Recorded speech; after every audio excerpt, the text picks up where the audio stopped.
The lights are off and away they go. Extremely loose. He's managed to hold on and they get. He missed the complete. He's crazy stuff. Side Freitas is on the grass on the infield floor. He slides through. He tags Richard Eck.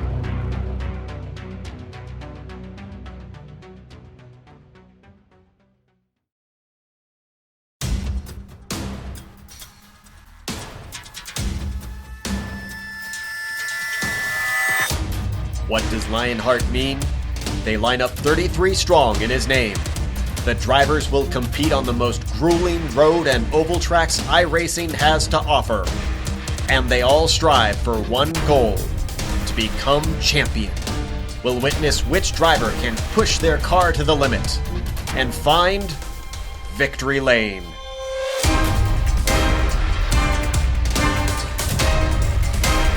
You're watching the premier American Open Wheel Series on iRacing. The LionHeart IndyCar Series starts now.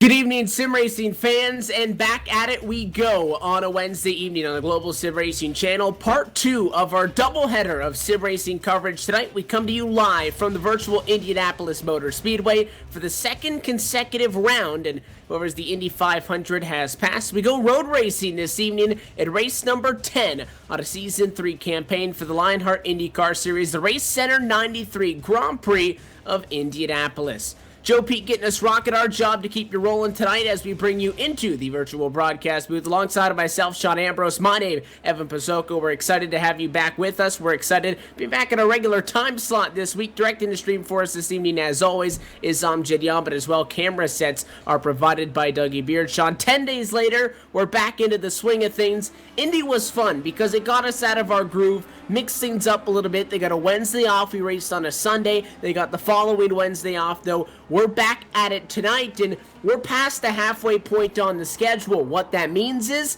it's a downhill slide from here. However, if you talk to the guys anywhere near the top of that championship ladder, guys that have a shot at this one, it'll feel like it's all uphill from here on through. All right, I'm going to cut the sports tension real quick, okay? I want to congratulate the Toronto Blue Jays and yourself on a nice victory today.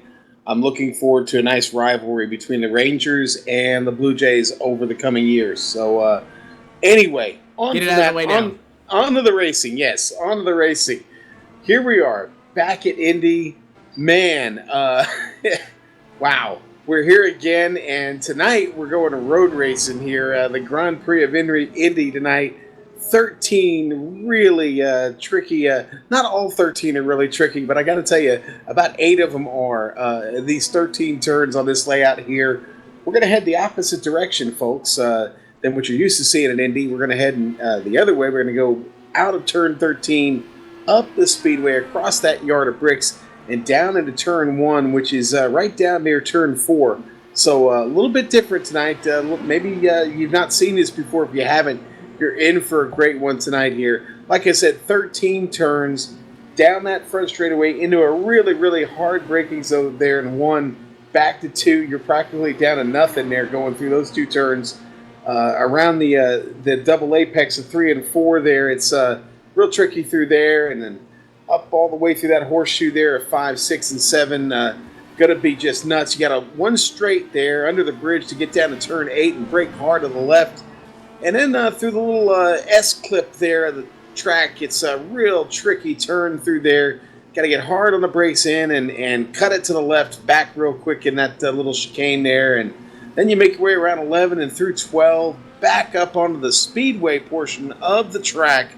There you find yourself coming out in turn 2, heading to between turns 1 and 2 there in the oval configuration, around 13 there, which is turn 1, and then back up the speedway, all in about 1 minute and a little over 12 seconds, Evan.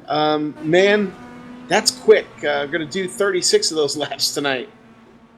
And this is the road circuit that was implemented here at the Indianapolis Motor Speedway from 2000 to 2007. So it has since been replaced. The current Grand Prix circuit, 2.4 miles, again 2.6 water miles here tonight. Just call it the F1 circuit, basically the easiest way to get around it. The lap record here, 1 minute and 10 seconds, .399. That's Rubens Barrichello at a Scuderia Ferrari 2004 in the Formula One race here. So 2 seconds off, not all that bad. And as you look at the current standings, look at the bottom of your screen, we follow James Grahula, one of the drivers. You know, it is qualifying, 10-minute qualifier as always. These guys not out on track at the same time, Sean, but I don't think it's too far to venture and say, I'm going to call this group qualifying. It's not, but these guys get 4 laps. To get 4 laps around here, it's going to take them the better part of this 10 minutes that they're allotted, as a lot of the guys finishing up their 4th lap now.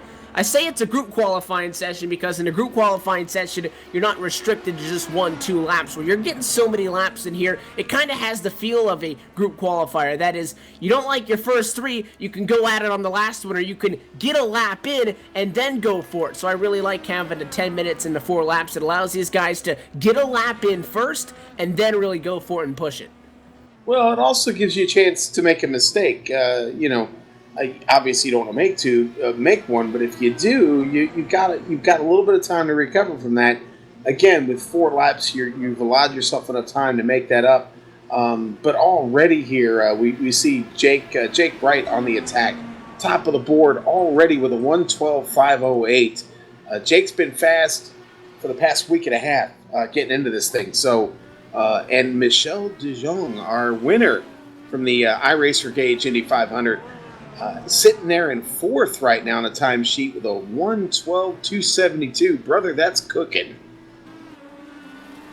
So we come off of the Indianapolis 500 where we see Michel De Jong go on to win. He picks up his first win on the season. He'll join Jonathan Goke, Jesse Vincent, Jake Wright, George Anzaldo, Rick Music as the drivers with 1 win through 9 races. Still Daniel Roper at the top with 3, Milwaukee, Sonoma, Richmond. However, he's still not back in the field for tonight after serving a suspension a couple of weeks ago. So it is Jake Wright's championship still as we cross over 9 down into tonight, 9 to go at the start of tonight's race. Jake Wright, your current overall championship leader, he sits at the top of that in front of a couple of guys.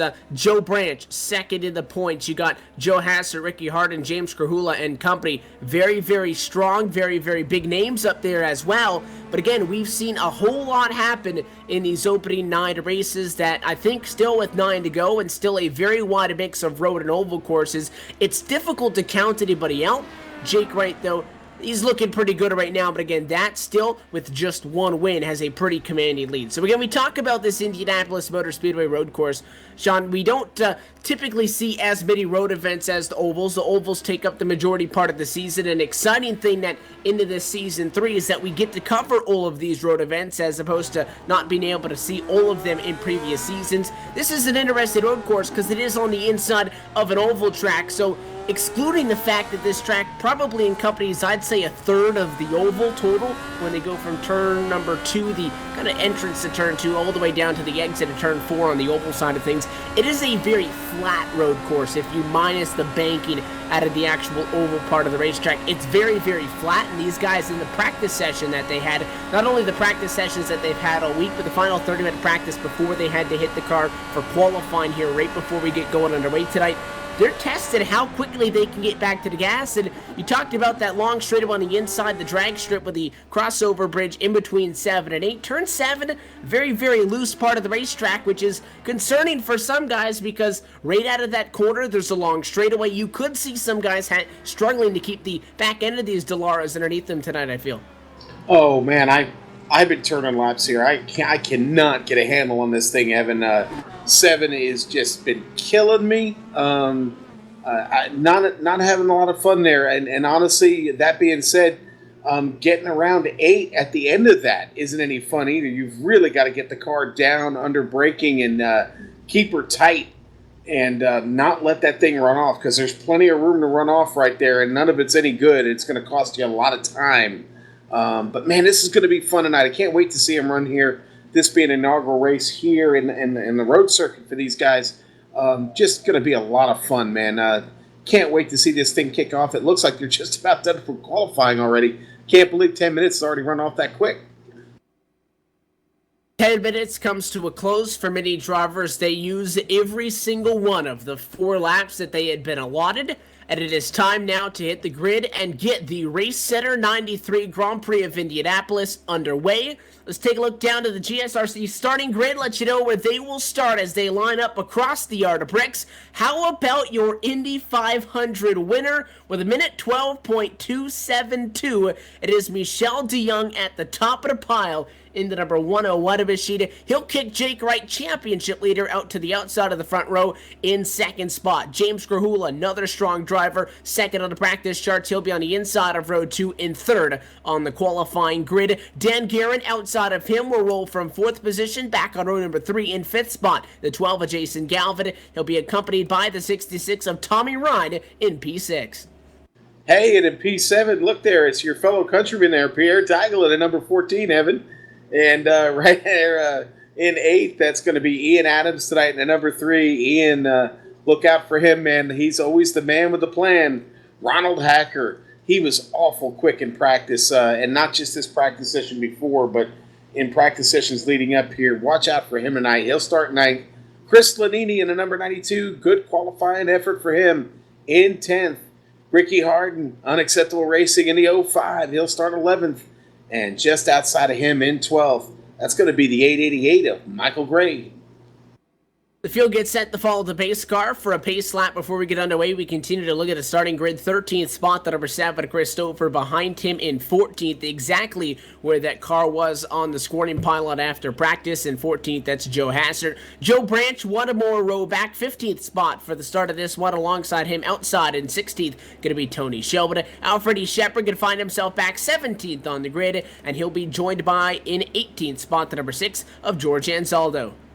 And I'll take it from here, Evan. Vincent Blumenthal in the number 72. He will start 19th. Jack Bogan in the iRace for Gauge Machine. Jack will be starting 20th tonight. Jesse Vincent, he's going to be up in the booth tonight. Don't see him starting. Doesn't look like Brandon Lincoln's in the field. Jason Robarge right now, that'll put him up to 21st in the number 79. And Pete Edwards will start 22nd. In the number 16, I think that's going to be 22 cars for the field tonight, Evan. Yeah, with the absence of the 1, the 73, neither of those drivers putting down a time in practice, neither of them putting down a time in qualifying for that matter. Does not appear that they're going to be on the grid, so it looks like it'll be a 22-car grid for this evening's race. The pace car going to bring them down through quarter number 7, one of the turns we've talked about so far, and I'm sure we'll mention a lot tonight. You can break this racetrack up into 2 sections. You have the opening section 1 through 7. Straight away, catch your breath. You're back on it for 8, 9, 10, a very tough and tight set of corners as you head back off to turn number 2 on the oval circuit, 11 and 12 on this road map down through 13, which is turn number 1, back across the start-finish line, and that's what we got. So what we have on tap tonight, 36 laps totaling in and about 94 miles start to finish on this one. Sean, any final words before we get round number 10 on this Season 3 campaign underway? Well, if you look at the back of the field, I can tell you just to their left, I've put a ball in that water before. But hey, now I'm looking forward to this race tonight. Yes, the golf course, about the only section of this track that they didn't disrupt. But, man, I'll tell you what, an early favorite for me, give me give me Michel de Jong there to pull the double here. I just got a feeling he's ready for this thing and wants to take a bite out of this field tonight. He won the biggest race on the season just 10 days ago. Could he go back-to-back and sweep Indianapolis on a Season 3 chart? He'll be the first one across the yard of bricks. The pace car gets down and away. We're glad to have you with us on the Global Sim Racing channel. Green flag flies, and we are underway down to turn number 1. The race at a 93 green, and wasting no time was Michel de Jong. He heads off to turn number 1. The fight stays second on back, and I'll tell you what, some parts 3 and 4 wide down the front straightaway as they all spread out, and now finally kind of sort things out down through 1 and 2 for the first time. First fight for P8. Lots of checking up here at the back of the field, man. Guys really trying to give a little bit of space and just settle in, Evan, right now. You don't want to get in trouble early here. You got a long way to go to get to that first pit stop, which we say going to be about lap 17. You don't want to crack the car up here. And it is back in a pack there where, again, everybody kind of has to check up, as you mentioned, as they all went off into turns number 1 and 2. Again, that's a very rhythmic section of the racetrack. Michel de Jong leading these drivers now through the back half of the circuit through curves number 9 and now 11 through 10, 11, 12. He'll get back out onto the oval circuit, completing lap number 1. So it says the lap time's about 1 minute and 12 seconds. It does not feel like it is that long of a trip around here. You're talking 36 laps. You're looking at about a race in anywhere towards 46, 47 minutes. Not a long time. Battle for a second on a racetrack down to turn 1. Jake Wright on the outside of the racetrack this time. James Grahula goes to the bottom. How about the 27? Out breaking him into the corner. Wright gonna get the job done. Dan Garrett shoots to the inside. Problem is, he's on the outside for the next corner. Grahula defends for third. Big Joe Hassert just put the move on Chris Stouffer to take 6th place away from Hassert. On the move, he's got Michael Gray right up in front of him there in the race center machine. Go to that onboard camera. Michael Gray, the race center onboard camera tonight. He's got Ricky Harden right in front of him. Or is that Tommy Ryan? Let's see there. Yeah, that's Harden right in front of him there. What a race going on up there, man. That race center camera on board there, you're looking up at those guys getting into the turn right there, having to back it down. And off to the right. It was 22 drivers that started this one. 22 of them in the number 1 driver, though, spinning and trouble back in the pack. He's off in the grass there. Is everybody going to try to go around and get through and clear of that? It looks like they'll do so, but it's going to cost significant time to Ricky Harden. Looked like that problem was through turn number 11. Again, right out of turn 10, you got to set up for 11, and again, a flat racetrack car didn't grip. Nah, it didn't grip at all, and it bit right to the inside there, but he kept it off the wall. And now he's making a charge. Look at that, heading down into 1. Ricky Harden gets back past Stouffer right there. Nice job, man. Real nice job. Got another car off in front just ahead of him. Joe Branch was startled by the 05 going in that hard to turn 1. That was a 3-car fight. Gets the job done, is able to make it work. He'll make up some of the spots that he lost. Yes, he will, man. And I'll tell you what, that quite a charge by Harden there. You know, and it looked like Tommy Ryan had gotten off track just in front of him. Either Tommy Ryan or Big Joe, one of them. But those two were fighting hard, and one of them got off. And I think maybe it was Tommy, based on the fact that Joe's gotten away from him a little bit now. But Tommy's got his teammate Ricky just right behind him. Those two are going to get a chance to work together and maybe make up some ground through this field right now. So James Grahula right now, he trails Dan Guerin on the racetrack. Guerin going to bump up to 3rd on track, and it is Grahula who will fall to 4th. That's a pretty good fight inside the top 10. Ian Adams, Pierre Deigel, all in that mix as well. Not all that far off of each other, but I think for the first time, everybody comes through quarters number 12 and 13.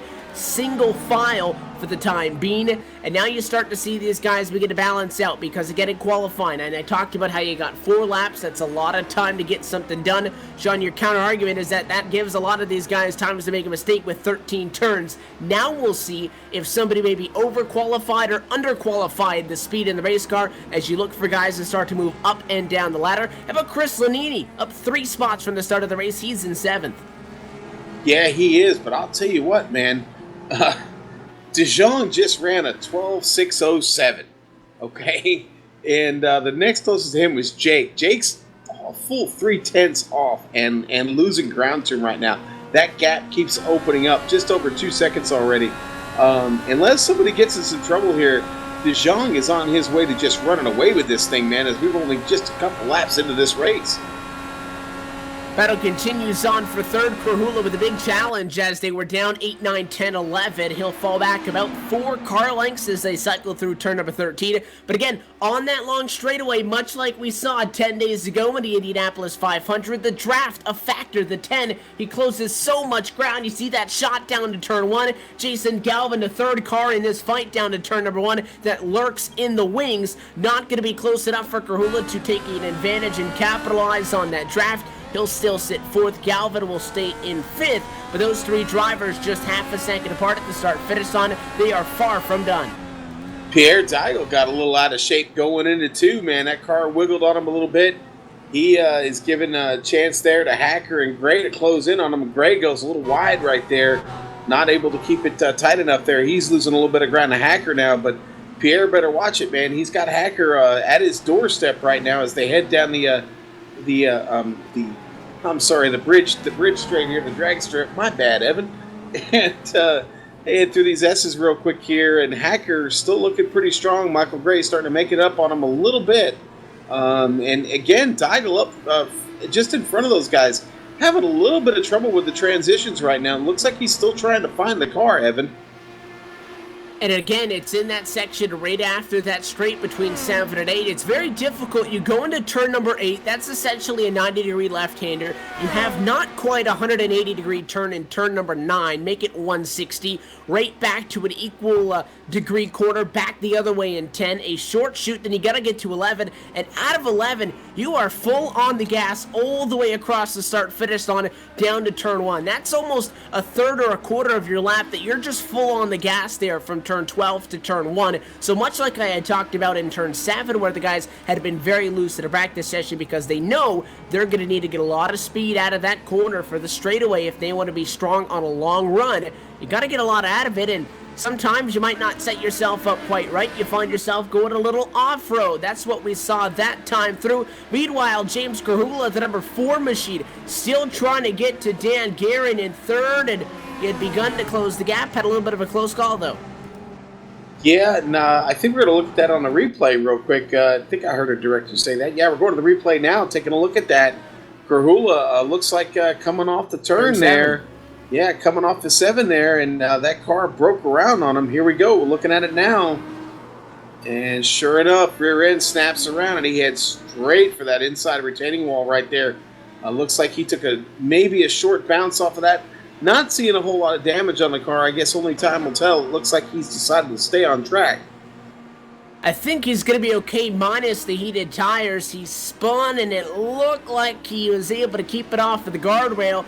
And he was lucky that he was stopped there essentially right on quarter exit. He's lucky that nobody else had a problem there. As probably popular as a troublesome spot that's going to be tonight, you don't want to be sideways on the track, get hit by somebody else, or back out, Sean. We've seen this a couple of times in road events. Somebody spins, especially on some of the Streetmore-like circuits. This is a rather tight racetrack, not a whole lot of runoff.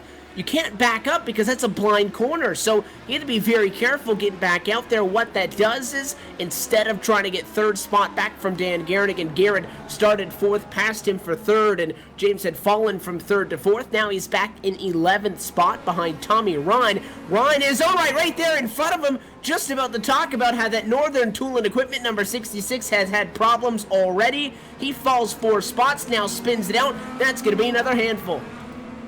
Man, the unacceptable guy is not having a whole lot of luck right now. Tough start for Tommy and James, man. Surprised to see it. Tough break for them. We got to look at a replay of that. I wasn't sure or not. I thought I'd heard it. But here we're not. But that's okay. Tommy's back under pace here. He'll be okay. He's just got to settle it and focus right now. Still a long way to go. Still probably got, how many laps here? Just under 10 laps to get to that first pit stop, Evan. So gotta stay focused right here and try and pull it in back together. And this is what we always talk about when we see these road events on the schedule, is that they're by far and large not the longest events we see on the season. You talk about the Indianapolis 500, 3+ hours. These guys going to be done in maybe 45. Going to be 44 minutes plus a pit stop and 2. So you can cycle that into the math. But 46, 47 minutes, start to finish, you're done. You might be more tired though than some of the oval events, mentally and physically. It is very tasking for a racetrack like this. These Indy cars, Sean, they are beautiful things to drive, but on a flat track like this, right in front, spinner Chris Stouffer, the 7, spinning out, same spot that we had just seen Tommy Ryan have problems in. It's in turn 10, and that's exactly my point. It's a long race. It's very difficult to be very generous on that throttle all race long, and these guys are used to being able to put the power down, but again, there's just no grip here because it's so flat. That's the most difficult thing, is constricting yourself. You can, maybe think that you're taking it a little bit easier off the corner, and every time you do that, you're thinking to yourself, I'm losing time, but in a race like this, where you're going to lose time is when you make a self-mistake like that. That's the biggest problem.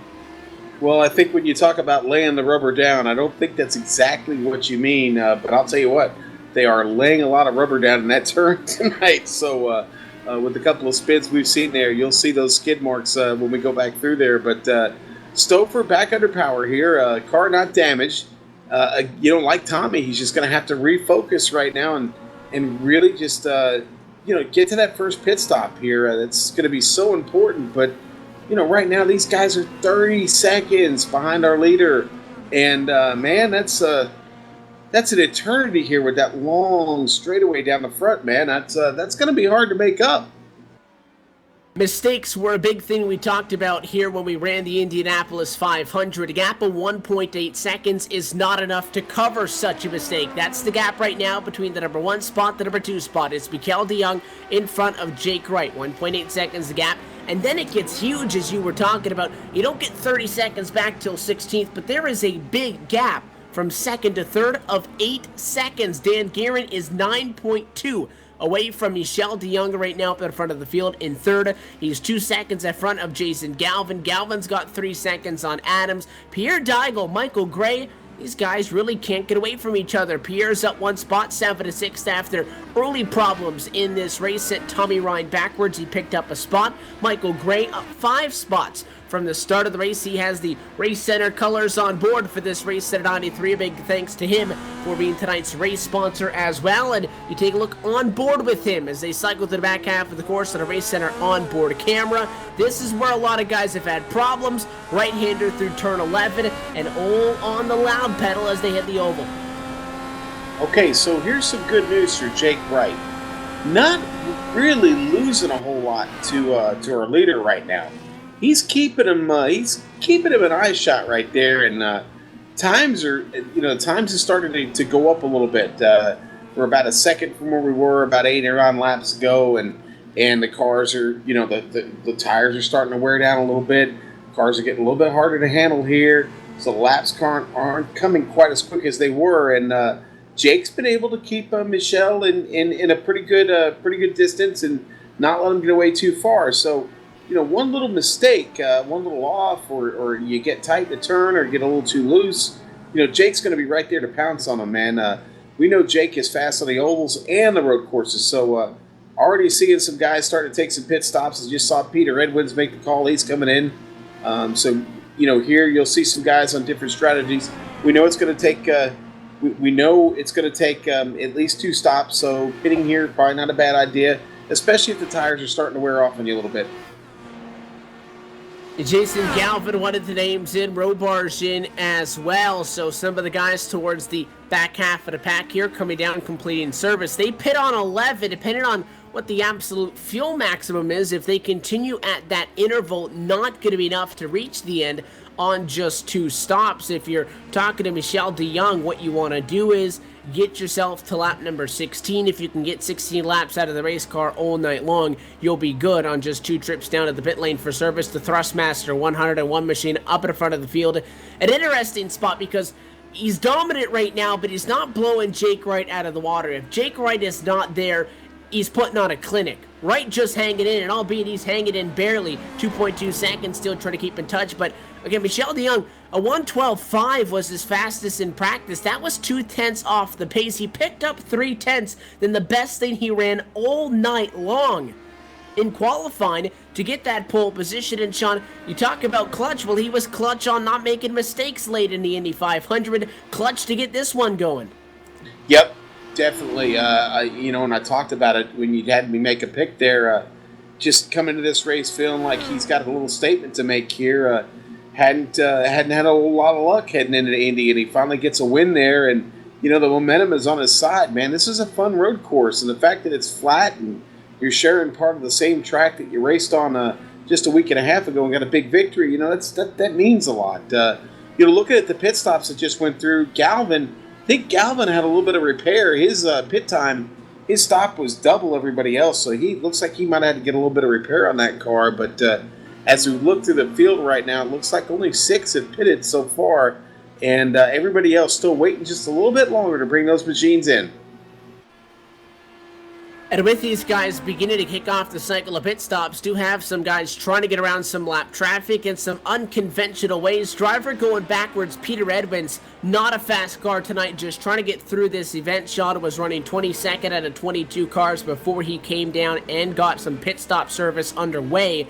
He's letting the lead lap cars go by and doing it in an interesting way. When they blend back up with the racetrack in turn 12, he swings way wide. He lets those lead lappers kind of hug almost the inside retaining wall as they blend back up on track. Let a couple of guys go that time through. We do have a log jam, though, still around P4. 4 drivers, 5 drivers almost in that mix. Adams, Deigel, Gray, Krahula, less than 1.5 seconds between those drivers, and some of them trying to duke it out on the racetrack as we speak right now. It's Deigel at a turn number 4. He fights in a battle with Ian Adams. Adams, the lead car.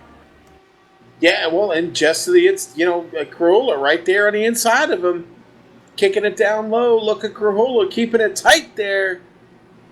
Adams almost off track. Deigel right there. A nice little 3-car battle right there.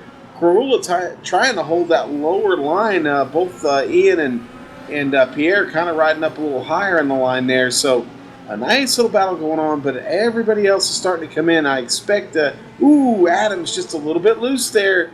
Good job of controlling the car, but that was close. Tires definitely starting to fall off there for Ian. And you see these 3 guys, look at that, no cars coming out of turn 7 behind them just now. You see Michael Gray exit, so they're starting again. They're in their own little group right now, but it's interesting because you have these 3 guys. This is a beautiful race course to race on. The 4-car getting a little bit squirrely that time on the left-hander through turn 10. If you ignore turns 8, 9, and 10, which you have a sharp left, a right, a left, those 3 turns back to back to back, or like turns 1, 2, and 3, or 5, 6, and 7. It's a very simple racetrack, but all those right-left combinations make passing very interesting. Ian Adams, he'll duck down, and hello, the pit road wall. Did he get that? Met an unknown friend. That was very close. We'll put it up on a replay right now. Left side, very close to the wall. I think he maybe just avoided a major catastrophe. That was so close. He missed it, Evan. I think that the tire's still on the car, so he must have missed it. But again, we talk about in the Indy 500 mistakes on pit road. That was close. We go on board with his camera. He just misses it. Amazing. Oh, jeez. And I don't think that's going to cost him a whole lot of time, but probably a little bit of a scare there as he gets the heartbeat racing. So how about James Krahula? Problems? He's back up to 3rd. Yeah, actually, I think that will cost him about 5 extra seconds in the pit lane. Probably going to need a new pair of shorts, Evan. Well, that leaves Krahula, Deigel out there, so 1 car drops out of the equation of 3. There's still 2 left there, and after we had that scare on the pit lane, you'll see Deigel come down right now. Let's see how he makes his entry as they dive down to the access road in between turns 1 and 2 of the oval circuit. Turns 12 and 13 here. Deigel clean entry, no problem. Krahula sole possession of 3rd spot. He's now at lap number 16, the magic number to go all the way at a same lap interval. You're good to go from here on out. What I'm talking about with all these corners, 1, 2, 3, 5, 6, and 7, and 8, 9, and 10 is if those weren't rhythm sections, it's a very easy racetrack to drive, Sean, but what we saw, and we really saw in that group of 3, especially with the Krahula going to the inside to turn 1, is you can have the position on somebody, but in the good passing zones where you have heavy braking, you get to the inside, you're immediately on the outside for the next corner. It is very difficult to set up a pass here. Yeah, it really is. And, you have just a really couple of good opportunities. And our leader is coming in, Michel De Jong, down the pit lane now.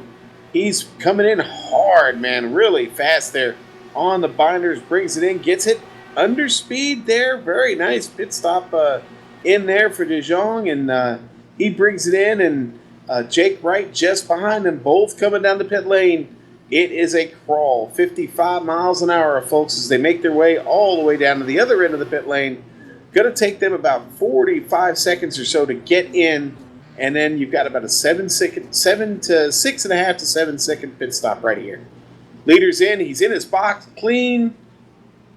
Car's getting that fuel, and then it'll go up for tires. That's 1-2 on the racetrack. Come down to pit stalls number 1 and pit stall number 2. Michel De Jong off, no problem. Same for Jake Wright. They'll rejoin the racing surface.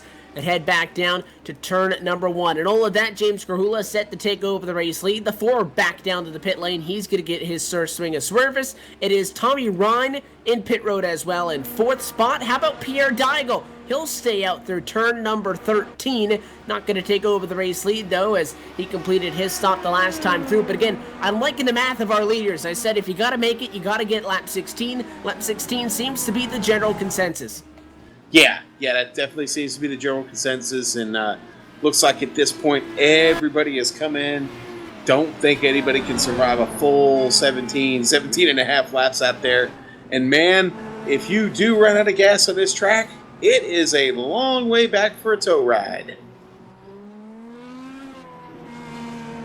Christopher going to be one of the drivers to come down pit road this time through. The Fuzzy's Premium Vodka Chevrolet, one of the drivers that has had a problem in the back half of the racetrack right now. He's set to come down pit road. Behind him is the number 12, Jason Galvin. That is a spot for position as they fight for what would be 3rd on track right now. Excluding them, it is Michelle DeYoung, Jake Wright back to the top 2 spots. You see Stouffer, he'll come in that time through. Galvin going to stay out. How about the number 12 machine? Albeit a bit of pit strategy, started in 5th, slid back a little ways. He'll be on the podium that time by the start-finish line as he crosses the yard of bricks in 3rd. Yeah, Galvin had a long pit stop early. Finds himself now up in 3rd place. So I don't know. We'll see here what's working for him. We know he's going to have to pit at least one more time, but he pitted early, so I'm guessing maybe 2 more times for him in that NBC-powered number 12 there. And we'll see how it works out for Galvin. But certainly great job to be sitting up there in 3rd place right now. And right behind him, Jack Bogan in tow.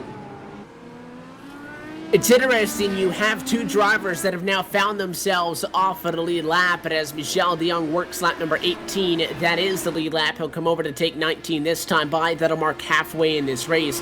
Jack Bogan down a lap, Peter Edwins down a lap, 21st, 22nd on the racetrack. Behind them, Tony Schoen, and then you have Ricky Harden, Vincent Bluthenthal, Michael Gray, all of those drivers over 50 seconds back. I'd give them, I don't know, maybe 10 seconds to the good if you're being generous, and then the race leaders are going to be there. But it was funny taking a look at some of those guys. They had a gap of 1 minute 19 seconds, and the leaders only running lap times of 1 minute and 12. So DeYoung not in the clear. He opens up the gap after a very hard entry on pit lane, as you had talked about. Got it on the pit limiter. I didn't think that Jake Wright was actually on his pit limiter because the speed on that car continued to fluctuate from 56 to 54 miles an hour. DeYoung did not move at all. It was a flat 54 all the way down. So I think Wright knew he lost a little bit of time. Couldn't make anything up. The gap between the top 2 grows to 4.5. I don't think that Jake Wright's faster than Michelle DeYoung, but the 101 machine, he now has a little bit more of a gap that he wants to if he needs to be careful getting through those lap cars. Yeah, DeJong almost a half a second faster than he is right now, and Jake lost about 2.5 seconds in that pit stop right there, Evan. So, yeah, that's, inopportune. But now listen, if Jake can do what he did in the first stint and keep that gap about the same, then, maybe he gets a little luck here in the later portion of this race when the tires run off here towards the end of this stint. You never know, man. DeJong, certainly not perfect. Nobody is. So, Jake's got a chance. But, hey, listen, if nothing else, he's still staring at a podium finish. He can just keep the car on the track at this point. Keep that distance between him and he's got 20 seconds on the rest of the field right now. So, Jake with a podium finish really holds on a very nice, comfortable lead. He's got the points championship right now. And he'll try to pad that, sitting on 2 poles, 1 trip to victory lane so far this season. He, the only driver out of the top 6 that have a win on the season. Branch, Hatzert, Harden, Krahula, and Daigle have not yet planted one into victory lane so far through 9 races. The driver just outside the top 6, first driver excluding Jake Wright at the top of the pile with a win, is Michelle DeYoung in 7th, gained 14 spots in the points with his win in the Indy 500. Has only had 6 races count for him as opposed to 9 for Jake Wright. He's up there. That makes things very fun when we start to calculate the drop weeks into this championship when we get later on into the season. So Jake Wright can't take the gap that it looks like right now, very early on still relatively in this championship. Can't take that easily at all. You're taking a look, Jason Robards, he is slowed on the racetrack. It looks like more problems this time through turn number 11. A right-hander spins it out sideways, comes to a stop, and it looks like that one was, again, another problem actually in turn 7. Turn 7, it strikes again, man. We've been talking about it all night. It's certainly probably the biggest challenge we've seen to these drivers right now has been turn 7. I'm going to move up the field a little bit right now, and you know what? Adams and Dial just cannot get away from each other. I know you'd said that before. I'm going to say it again. They're still locked in with each other. Oh, and Adams off the course, and the car rolls over. Adams is on his lid to third. He's going to have to take a tow.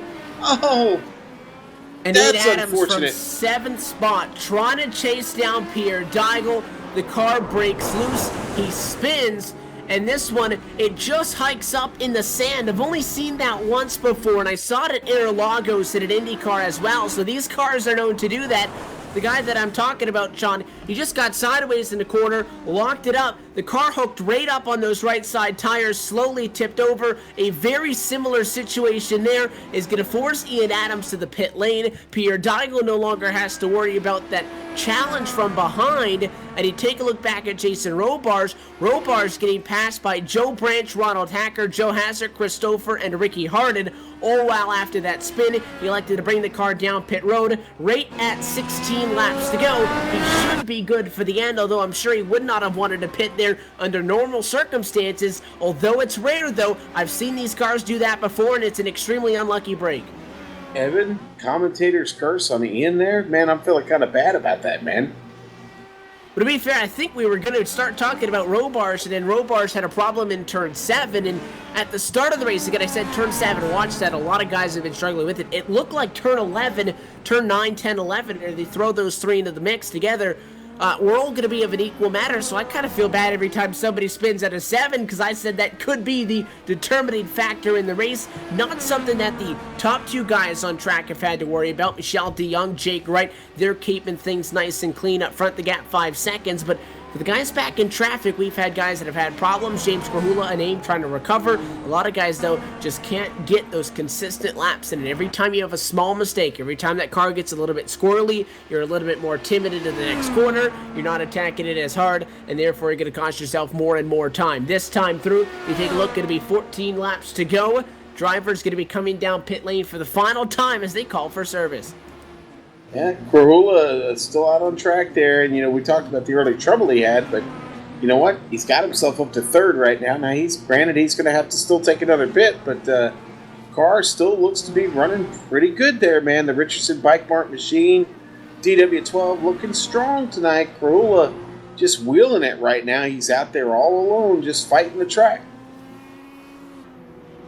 And Michelle DeYoung got some lap traffic to get around. It's Vincent Blumenthal in front. Blumenthal right there. That's one of the moves that I was talking about a little bit earlier with the lap machines. Pete Edwins letting guys by. You just swing high in turn 11.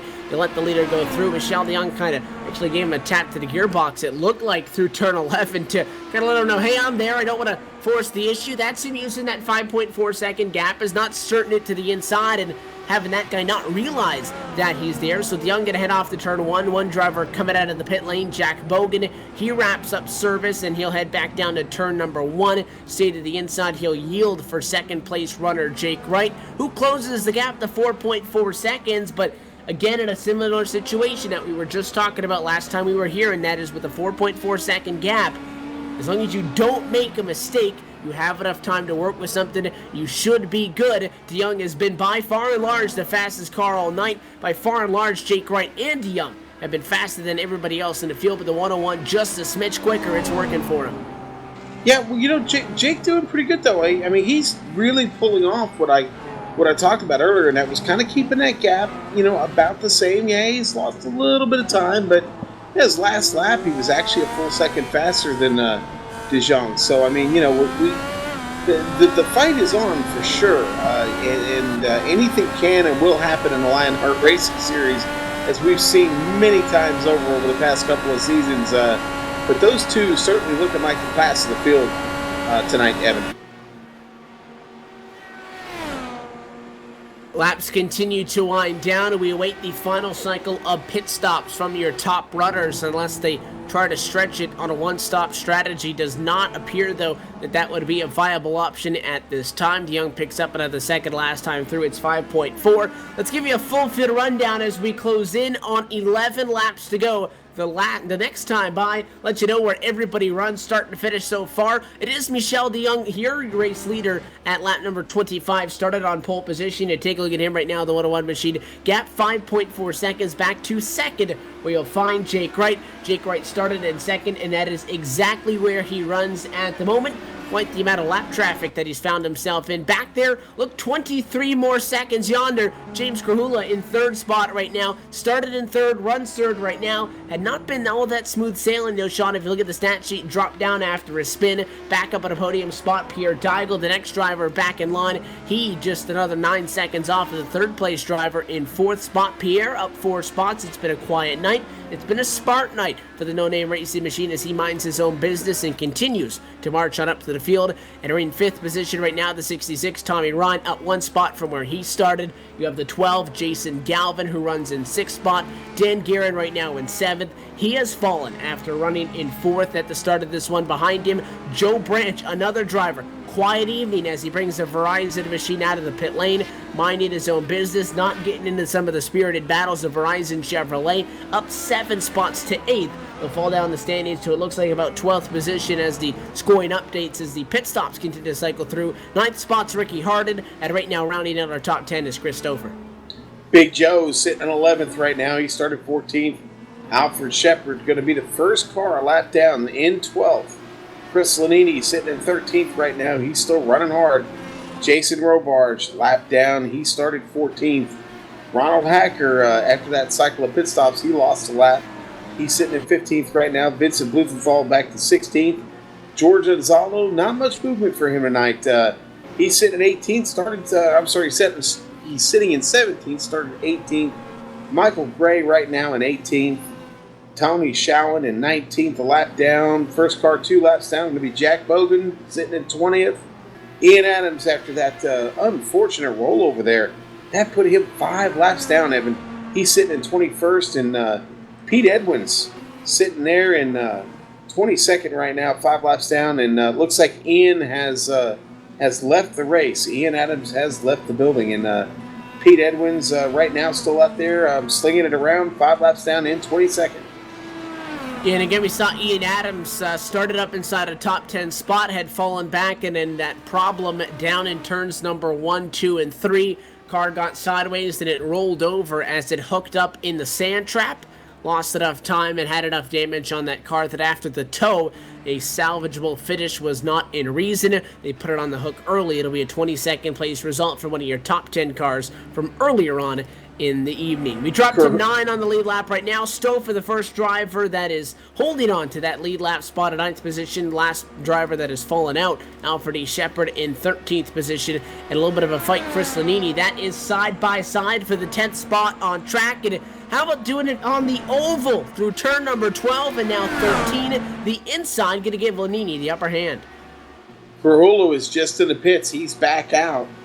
And Tommy Ryan went in with him. He's out now, too. I think Tommy had a little bit of damage to repair.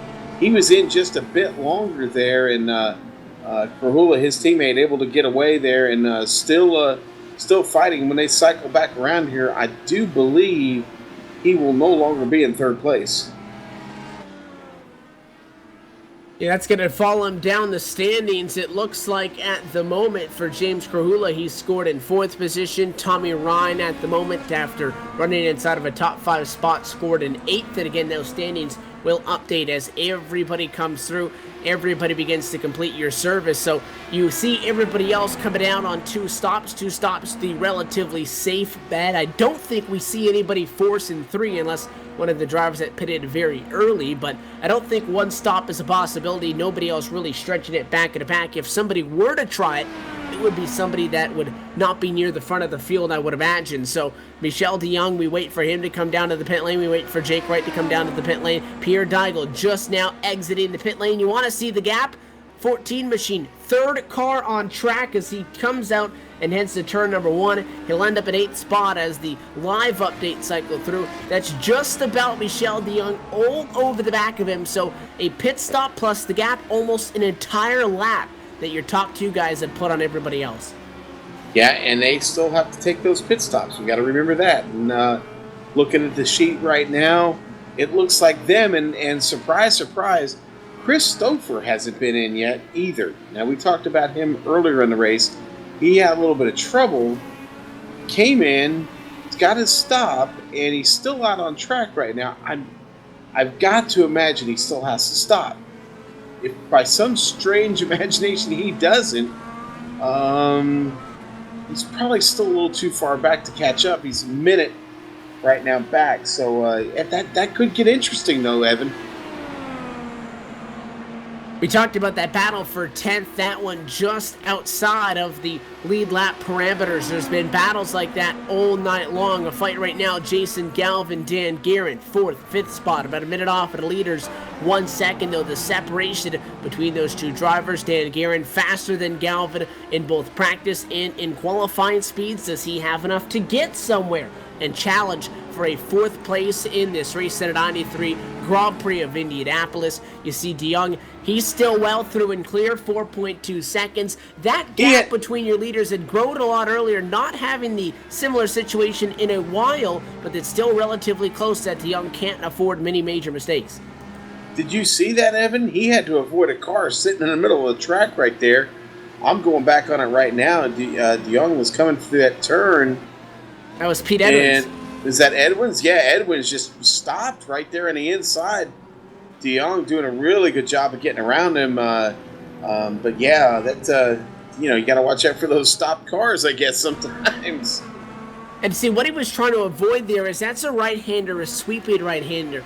Talking about how it's difficult to pass cars when you hit a left-hand turn, then a right-hand turn, then a left-hand turn, then a right-hand turn. As you see your race leader come down for the final time tonight, Jake Wright, he'll stay out 1 additional lap, try to squeak something out of it, Sean. It's difficult to get around lap cars. I think Pete Edwards trying to avoid a situation where he goes into that turn, de Jong thinks he's clear, and he doesn't quite clear him and clips the nose. So he stopped to try to get out of the way, and sometimes when you try to avoid creating a disturbance, it almost gets worse. It's difficult for the lap cars to find a way out of the way, equally as hard as it is for your leaders to try to find a way through. Let's watch de Jong pit stop down to turn number 1, into that number 1 pit stall for service, clean entry. Yeah, I'm watching Jake Wright right now just to see how he's getting around without chasing de Jong here, and having a really good lap right now, laying it down as he heads down the straight here, under the bridge and into the turn. Looking good, man. Jake got to know he's got to bring that car down for some fuel here. Won't be much. May not even take tires here, as we've only got just 5 laps left, Evan.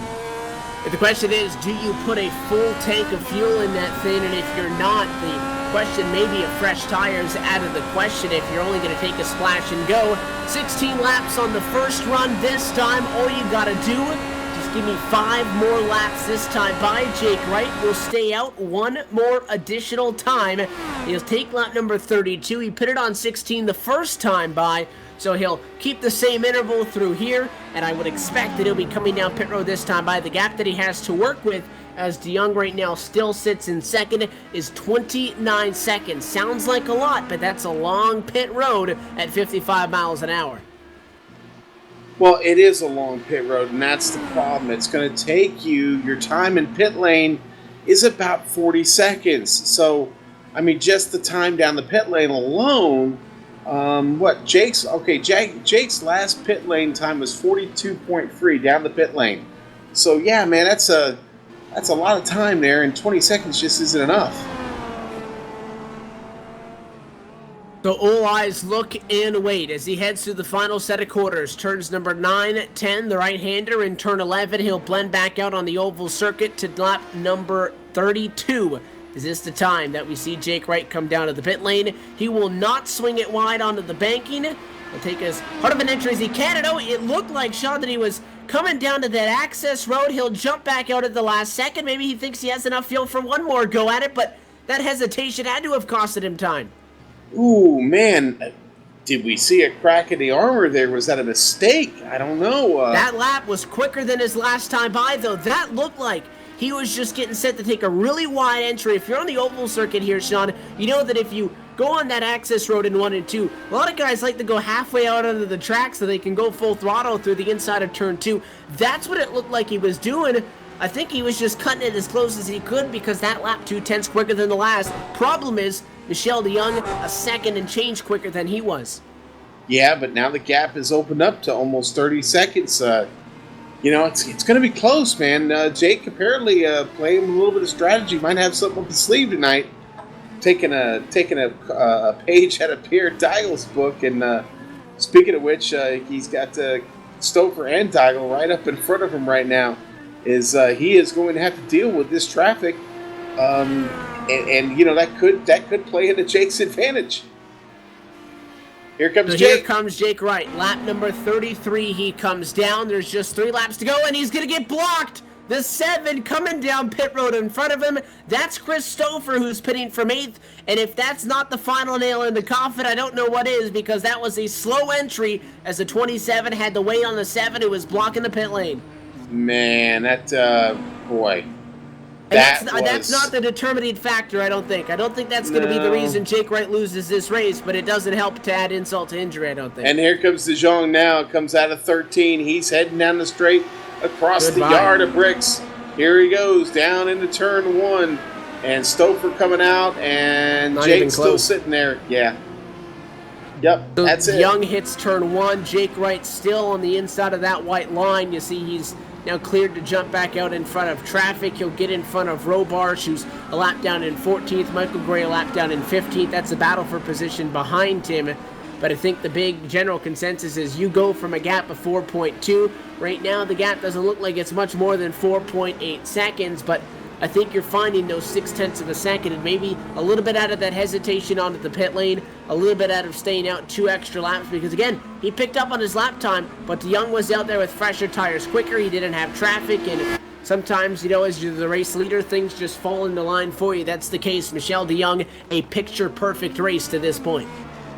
Well, like Michael Schumacher and Rubens Barrichello, we've seen De Jong and Wright just break away from the rest of the field and left Krahula and Galvin just in the dust. But Krahula staring at a podium finish right now. If he can just hang on.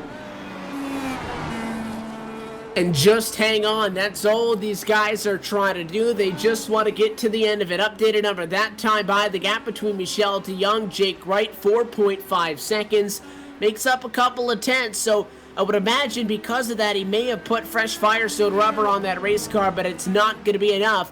If Michel de Jong can hang on, he has less than now 5 miles to go from the checkered flag. He'll take the white this time by. You look in front of him. That's the big thing. If you're not going to make a mistake yourself, Sean, you don't want to get caught up in somebody else's mistake. De Jong right now cycles at turn number 7. If he catches Alfred E. Shepard at the end of this straightaway, you got Shepard, Schoen, Hacker, Branch, Lanini, 4 or 5 cars piled on top of each other that you'd have to deal with if you get there. The gap may be big enough between himself and them that if he gets to them, he may not have to pass them, working a 4.5 second gap back to Jake Wright. But if he does, it may be tricky. And we're about to find out as he heads right now through turns 1 and 2 of the oval configuration, out of turn 13, up the straightaway now, and here's your leader, De Jong, going to take the white flag right here, Evan. Across the yard of bricks for the penultimate time for the driver that started on top of the field and has led 31 laps so far, all to the exception of Jake Wright, who led 4. All of those coming on the cycle of pit stops, and it has been Michel de Jong's race. He wants to win the Indy 500. He's done so. He wants to sweep Indianapolis half a lap away. Half a lap away is right, man. What a race this has been. Jake Wright just giving all the effort to it tonight, and just coming up a little bit short, man. He's got Blumenthal and Harden just behind him there, and those two fighting. Blumenthal moves up to the side, gives way to Harden. Harden's trying to make up a lap. He's not going to be able to do it. Amazing how many cars fell off the lead lap tonight, but man, when you got 2 cars breaking away like those two did, It's tough to keep up, man. Real tough to. Oh, and Harden loose there, real loose, almost sends the car around, able to hang on to it. Back to the leader. Here we go, Evan DeJong. It was turn 4 10 days ago. This time, turn 13, checkered flag, and the Indy sweep. Michel de Jong wins the race set at 93, goes back-to-back, and he's now the most winning active driver on the season with a win in the race set at 93 for round number 10 on the Season 3 campaign. The LionHeart IndyCar Series win to the driver of the 101 machine. Not a fan of superstitions, he changed the paint scheme, no matter. Equally as strong tonight did a well-deserved trip to victory lane. Jake Wright second, James Krahula third position, and fourth position Galvin behind, just now coming across to finish this one. Give it another minute, Sean, before the rest of the guys in the lead lap finish this one, because that's how good that 101 was. Yeah, boy, the 101 was awful strong, and we talked about it at the beginning of the race. I just had a feeling on him. I mean, just call me Lucky, call me Mystic Mac, call me whatever you want, man. But I just had a good feeling about de Jong, and he paid off tonight. Didn't have any money on him. Sure wish I did. And it is a long way around here after the checkered flag as opposed to when you're running under green flag conditions. This one by, though, in very quick manner, just shy of 50 minutes from start to finish. And he's going to bring that car right down to the pit lane, park it there, because he is headed towards victory lane at Indianapolis Motor Speedway Gasoline Alley for the second consecutive week. It is Michel de Jong who sits atop the podium in a LionHeart IndyCar Series event. He sweeps the Season 3 campaign at the Brickyard with a win in the 500, and now the Race Center 93 Indianapolis Grand Prix. With that, we'll step away for a moment. We'll let our top 3 finishers climb out of the race cars, catch a little bit of a drink, catch a breather, and then get a moment to chat with them. We step away post-race, though, from Speedway, Indiana, coming up in just a moment on the Global Sim Racing Channel.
We step back into the virtual Indianapolis Motor Speedway, Indiana host for the second round in a row, this time round number 10 on the Season 3 campaign with the LionHeart IndyCar Series on the Global Sim Racing Channel. The Race Center 93 Grand Prix of Indianapolis in the books, and it is a Indy season sweep.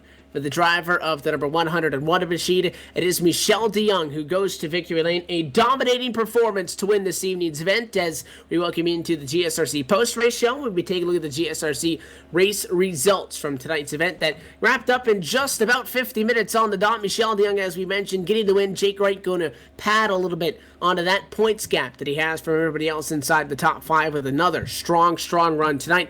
Tonight's second place result for Jake Wright will mark a number 8 in the top 10 category on the season and his 5th top 5 through now 10 races. James Krahula starts in 3rd, comes home in 3rd after recovering from an early race problem, is able to walk away on the podium. We'll talk with him in just a moment. Jason Galvin, one more spot back in 4th. Tommy Ryan rounds out your top 5. In 6th spot, Pierre Deigel at 1 spot for the start of the race to get that position. Dan Guerin slides a little bit, hangs on, though, relatively speaking, is able to recover for a 7th spot. Chris Lanini, quite the quiet night, is able to come home at 8th after starting 10th. A 6th position gain marks Joe Branch as the last car at a single-digit running spot at 9th position. And Ronald Hacker did not say his name much tonight. And, Sean, maybe that was a good thing because he sneaked his way in, hangs on to a top 10, and was the second-to-last car that finishes on the lead lap. Yeah, quiet night for Ronald. But hey, he gets a decent finish, so you got to be happy with that. So we'll go back to 11th. Alfred Shepard, he comes up from 17th to get there. Last car on the lead lap. Ricky Harden, kind of a tough night for him. Unacceptable racing. He comes home in 12th, flat down. Christopher, we saw the trouble he had. He comes home in 13th. Late race pit stop there, really what killed him, and got off cycle in the pits there. And Jason Robarge, he finishes 14th tonight. Michael Gray, the race center machine and the onboard camera for tonight's race and race sponsor, he'll come home 15th tonight. Big Joe Hassert, just didn't get off to a good start and was never able to really find him. A little surprised that Joe had such an off run tonight. But he finishes 16th. George Anzaldo, who I thought had a top 5 car, to be honest with you, based on what he'd been doing in practice. He comes home kind of a disappointing 17th. Tony Shallen, he'll come home 18th tonight. Vincent Blumenthal, 19th. And Jack Bogan in the iRace for Gage Delara, he comes home in 20th tonight. And then to round out your field tonight, 24 on the chart and 22 make the start. 21st spot, Pete Edwins ends up 12 laps to the negative. He comes home shy from completing this race. Ian Adams, we well documented the problems that the number 3 had. Top 10 car battling inside the top 10. Ends up in the gravel trap. Car just kind of grips on the sand. It slowly rolls over. That killed that team's hopes of a good finish. And he comes home 22nd tonight, 16 laps to the negative, and rounds out your full field rundown. So with that, we pass the microphone back to Sean Ambrose. And Sean, caught up on the pit lane on the radio. You were with the driver of the number 4, James Krahula, who comes home on the podium tonight. And I have caught up with James down here on pit lane. My old buddy James Krahula, man. You had that TSW cranking tonight, man.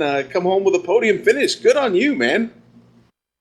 I had it cranking a little too hard there early on in the run. I would have really liked to have gotten those bonus points for no incidents, but man, we were fast. I still had to drive back up to 3rd even after spinning out earlier. And I was in the same zip code as Mikkel and Jake, but I'm happy. This is pretty cool. Yeah, man, pretty cool indeed. A podium at Indy. You add that to the mantle, buddy. Look good there at that new place of yours. Got to be really happy. Certainly you had the best run of your teammates. They had kind of a rough night. Talk about that a little bit. Yeah, Ricky has been on baby Luke duty here, so he has not had much chance to practice the last few weeks, but he does very well with what he has. And then Tommy stuck in there for a 5th place, so not too bad for him. So overall, it's a decent night for the Unacceptable Racing boys. We moved up a little bit more solidly into 2nd place in the team standings, so overall, not too bad for us. And I think you got yourself up into 4th in points. So not a bad night all around, I guess. And, next week we go and we straighten, not straighten, but we shorten things up a little bit. We get back to the mile and a half variety type tracks. We go to Kansas, and what do you think it looks like there for James Krahula and the Richardson Bike Mart machine? Well, Kansas was very interesting in the stock car. I feel very good there because I'm definitely a guy that likes to run up next to the wall. I don't know how these cars are going to react though on that track because it's very fast. So you're going to be able to make passes down low, but I think that if you're able to hook your car up on the high side, I think that that's going to be good. But man, I'm looking at these points right now, and Mikkel and Joe.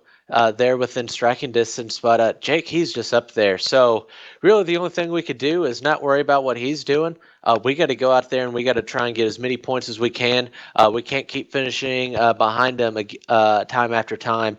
And if anyone's going to make a run on them, I mean, we got to do it now, and you got to go to Auto Club. You have to win there, and you have to run consistent. No more mulligans for the rest of the season. It's time to go. Yeah, well, hard to believe, but yeah, you're running out of time. Never thought I'd really say that, but we're past the halfway point, so yeah, time to make up some ground, buddy. Get some practice laps in and be on point, and I'll see you Saturday night. Yes, sir. I will see you Saturday night, and thank you guys for putting on a great broadcast. GSRC, you guys are awesome. George, Jesse, Joe, all the guys over at LionHeart, these guys are fantastic. This is such a fun league to come run in. I can't stress that enough. These guys put on a great show. The racing is fantastic. It's competitive. It's strong. It's a lot of fun being out here. Well, it's a lot of fun watching you guys wheel it around here, James, and thanks a lot for the kind words. And we'll catch up with you at Kansas, buddy. Put her back up at the podium, and we'll definitely catch up with you. Okay, my friend? It's time for that win. I got to get at least one of these in my rookie season before in order for this to be a success. So gotta hold out for that win, and then we'll be really happy. You're getting close, my friend. You're getting close. Hang in there. All right, so we're gonna head back down up the pit lane here just a little bit. Started in second place, so we're gonna be like right at the very end of the pit lane. Evan is caught up with Jake Wright. He finished second tonight, and Evan's going to chat with him about that run and about the stranglehold he has on the points lead right now. Evan, take it away, my friend. It'll be another strong finish tonight, and although it's not going to be a number 2 in the win category, we talked about the statistics already with the second place tonight. Make it 5 top 5s, 8 top 10s on the year, and 19 more points of cushion back to second in the championship. Jake Wright continues to pad that points lead now through 10 of 18 races. Jake, you come in with a strong finish tonight. First off, congratulations to you. You start second, you finish second, and the only driver to lead laps is you outside of the number 101 machine. Was it a second place car? You were up there, you were with Michelle. 4.8 seconds, the official number at the end. A lot of the race was spent about 4 seconds off there. Talk us through that run from start to finish. Well, it didn't start out very well because I hit the pit limiter instead of the push to pass at the very start, so I lost a little bit of spots there. But I think we had a top 3 car for sure, and he was just fast. I couldn't catch up, but it was a good run. This is a road course, as me and Sean had discussed before we started tonight. Not a natural terrain road course as we've seen before so far this season. So outside of the oval part, as you guys double up the 500 coming back this week, still here at Indy, but on the Grand Prix circuit, a very flat road course, which meant that grip was very difficult to find. Turn 7, turn 11, to name a few of them, where a lot of guys had problems. How difficult was it for you to pace yourself? Again, the race was only 50 minutes on time, so it wasn't that long, but on a track where it was difficult to put the pedal to the metal, how hard was it to discipline yourself? It was pretty difficult because I really wanted to catch up to Mikkel, but I couldn't.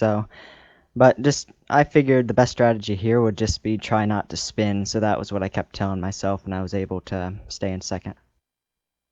And that second place for you, as I had mentioned in the points, continues to pad that points lead, still with 1 win on the season, 2 poles, but again, 5 top 5s, 8 top 10s, still the overall leader through 10 races and 18 on total. So 10 down, 8 to go, we're past the halfway point. I said when we came on the air that because we're past the halfway point, it's all downhill from here. Maybe for everybody else besides you, it's an uphill battle, and I'm sure you don't plan on making that any easier. With 8 races to go, you have the best incident per race rating out of any other driver inside of the top 45 in the points, and that is averaging just half an incident per race in 10 starts so far this season. That means that you keep that car clean, you still drive it hard, but you get the results and you limit mistakes and you don't get into trouble a lot. Is that the biggest thing that you guys have to continue to make sure keeps going right for these next 8 races if you want to be the Season 3 champ? I think so. The way I look at it is if I can finish a race, I can get points. Well, your next opportunity, 1 week's time, back on a Wednesday night again from the Kansas Speedway for the American Cancer Society Race for the Cure 150. Kansas, though, is an interesting racetrack. If you drive it in a stock car, it's quite unconventional. What are you looking forward to when you hit the Dolores? Well, last time we raced there, we had high downforce and pack racing, so I'm not sure if I'd want that to happen again or if that would be better, but I think next time I'd rather not get sent to the back on pit road. We look forward to improve going into this season as well. You've run 10 very strong races, 8 more. And again, that championship can be yours, Jake. And I don't want to discount the other drivers, but you have been so strong this season. You get another one here tonight. Before we let you go, sponsors, shout-outs, who do you want to thank for a great run? I want to thank Overdrive Graphics, alltravelsizes.com, Survey System, the LionHeart guys and my teammates for pushing us on. All right, well, that is your second place finisher, Jake Wright. Again, Jake, thanks for sticking around and chatting with us. Again, congratulations. Best of luck. We'll see you at Kansas, and hopefully this season's run at it a lot better for you. Thank you. So that is your second place finisher. Sean, we're mixing things up here and who we're talking to this week. You get to talk to Michelle DeYoung this time. He won the Indy 500, just 1 round to go. This time back at a familiar place, just the trophies. Got a different name on it. You've caught up down in Victory Lane with our back-to-back winner. Race Center, Victory Lane. Here we are, Mikel DeYoung. Congratulations, sir. That's 2 in a row, buddy. A clean sweep of Indy. Oh, thanks so much. That was a really hard race. Jake made it really hard on me. You know, Jake wasn't really losing any time to you as you guys went deeper into those runs. I thought maybe he had a chance, but man, you were pretty slick tonight. You were really dialed in. How'd the car feel? Actually, I had a lot more tire wear than I was expecting. So when I noticed that, I tried to manage the tires a little bit. The only time when I came out of the pits, I tried to push as hard as I can to make sure I got ahead. I got out ahead of Jake, and that worked out for me this time. Yeah, you know, I remember on that first pit stop, man, you brought that car in really hard on that first pit stop. Didn't know if you were going to make it in under speed. Did you realize how fast you were coming in right there? Oh no, I think that was planned. I practiced the pit entry a few times before the race, so that was just as I planned.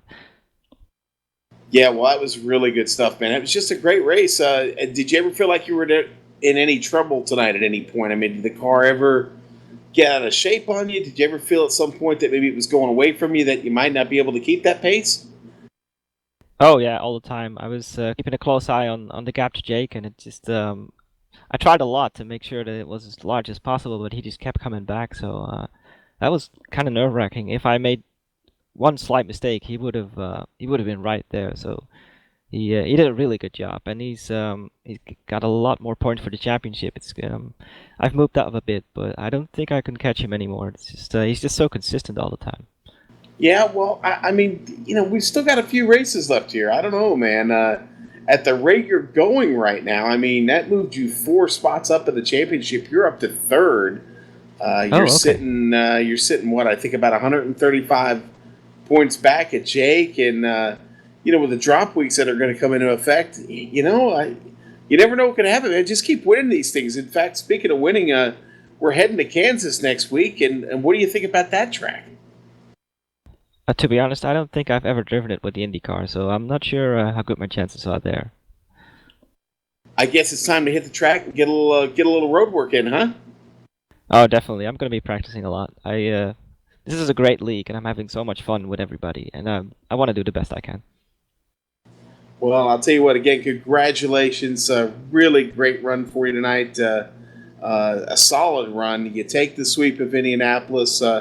That'll be something to certainly keep there. You got bragging rights here at Indy. Nobody can say they beat you here, man. Congratulations, and we'll see you next week at Kansas Motor Speedway. Thanks a lot, guys. Thanks for doing the broadcast again. I'm sure it was great. Yes, sir. Well, we thank you, and we thank the entire LionHeart Racing Series for putting on one heck of a show tonight for us here on a Wednesday night. Evan, that race just had everything you'd expect out of a good road race, and we got it tonight. And those guys whipped it up in pretty tidy fashion there.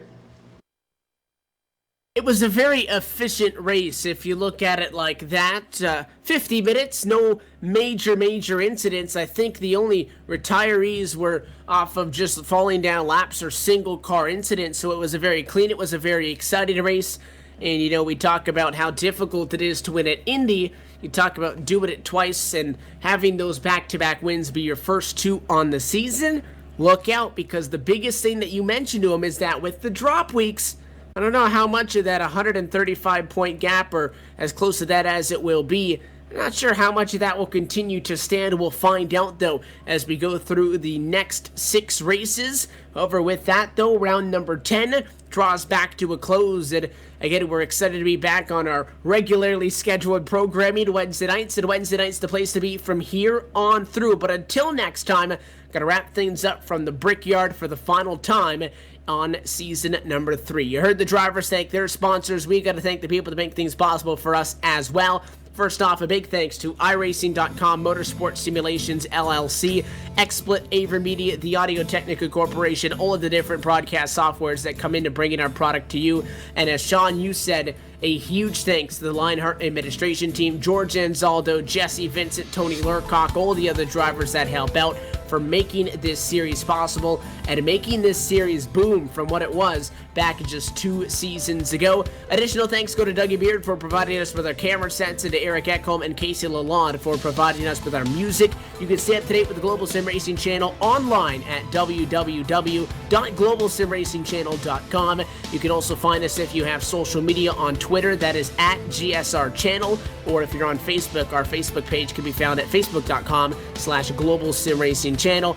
You'll take a look at some of the upcoming stuff this week on Global Sim Racing Channel. But Sean, as we've aforementioned, it is the American Cancer Society Race for the Cure 150, a very fitting race for the month of October. And Wednesday, October 21st is the date. Kansas Speedway is the place.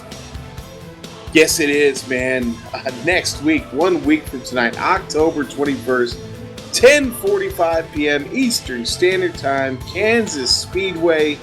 100 laps, 150 miles in the American Cancer Society Race for the Cure 150. Can't wait to get there. But until then, I just want to wish everybody well. And remember what this month is all about, supporting cancer research and trying to find a cure for this just crippling, deadly disease that for some reason as a society we just can't seem to tackle at this point. And I really hope they find a cure for it soon, because too many people in my life and the lives of all of our listeners and viewers have been affected by this, and we need to get rid of it, period.